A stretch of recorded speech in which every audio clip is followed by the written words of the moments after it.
everyone, Matthew and we're here. In this video I'll be reviewing Hawkeye Season 1 Episode 3, which is currently on Disney+. I'll also be doing an analysis of this episode and pointing out key points that I saw in this episode. I'll let you know if it's possible for a person with a disability to learn martial arts or not. If you saw my last video that I released, I have let you know that I have a 4-degree black belt in Taekwondo and that I took this martial art for 9 years. If you want to know what I have to say, you want to watch this video. As we all saw in the beginning of this episode, we all saw Maya, the one who runs the ground suit operations of the tracksuit mafia, was learning martial arts in 2 battle sessions while being deaf. I'm sure there are those of you out there who are saying, how could she do this? I can tell you that she can do this, and here is why. My headmaster told me years ago he taught a black man to spar, and he did very well learning it. Ironically, I was taking Taekwondo at the time that she would have been at the time the flashback took place. She did very well in her class and moved out of the way and pushed her opponent down with 2 yanks. Yes, that move is authentic. I will go to a character that says in Marvel that has a disability is Daredevil. Yes, I know that he's blind and a lawyer. But if you have seen the Marvel Netflix series, it goes in detail of the man who taught him, and his name is Stick. Stick is blind, and he taught him how to fight, and he learned especially well. His first costume that he would have worn was black and looked like a ninja suit, to say the least.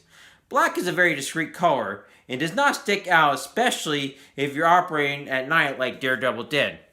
Maya, who is Echo, wears a black tracksuit, and it makes sense since she is operating at night as she does not want to stick out. As we all know, in the flashbacks, Ronan kills her father and she wants to make Ronan pay for killing him. This episode shows us why the tracksuit mafia has made Ronan an enemy, because Ronan killed her father. As we all know, Clint, who wore the Ronan suit, fought and he lost everyone once his family was taken from him. He started killing everyone like we saw from Avengers Endgame in the scene back in Tokyo. We get back to the current time, and the tracksuit mafia is taunting both Clint and Kate. Clint told Kate, I was trying to get you clear of the Ronin suit until you had to show up. They both get interrogated by Maya, and Clint tells her Ronin is dead and she was killed by Black Widow.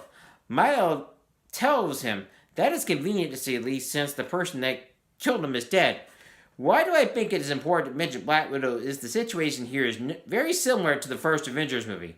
Remember in that movie, Black Widow looked like she was caught, but she was digging information out of the people while appearing to be caught.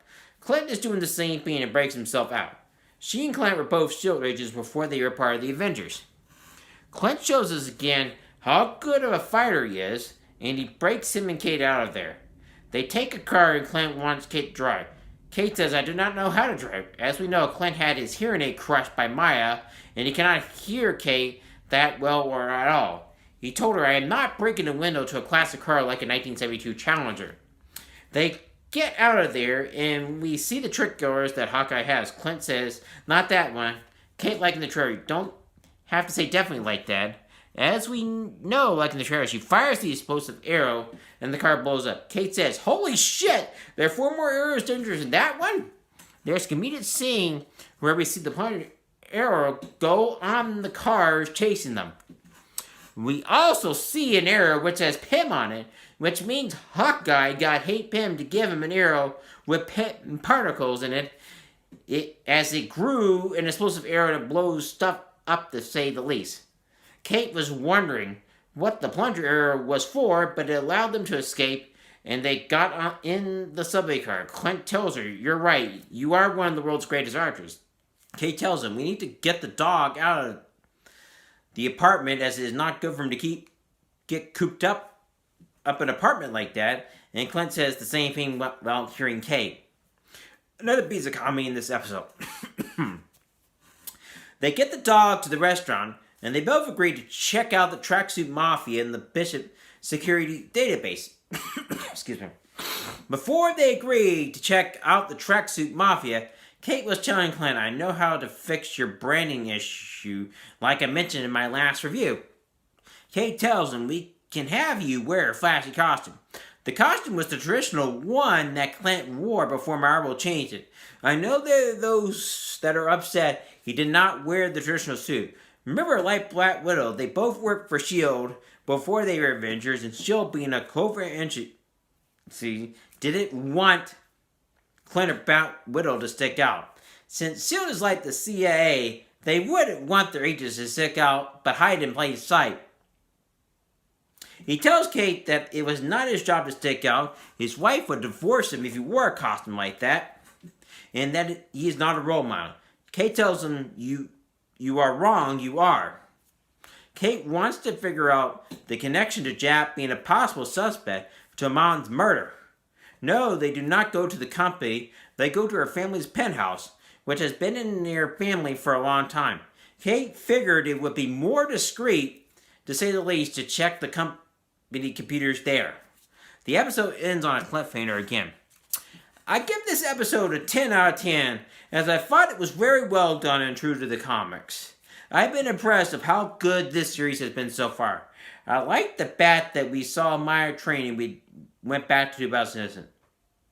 Again, like I said in my Dope Sick episode 7 review, flashbacks are a good way to tell a story.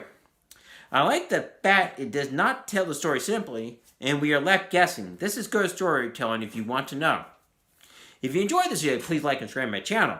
Please hit the notification bell to be notified of any videos that come on the channel. Please let me know what books, movies, and TV shows you'd like me to review next in the comment section below. Please share this video with your friends, family, so my channel can grow. Thank you and have a wonderful day.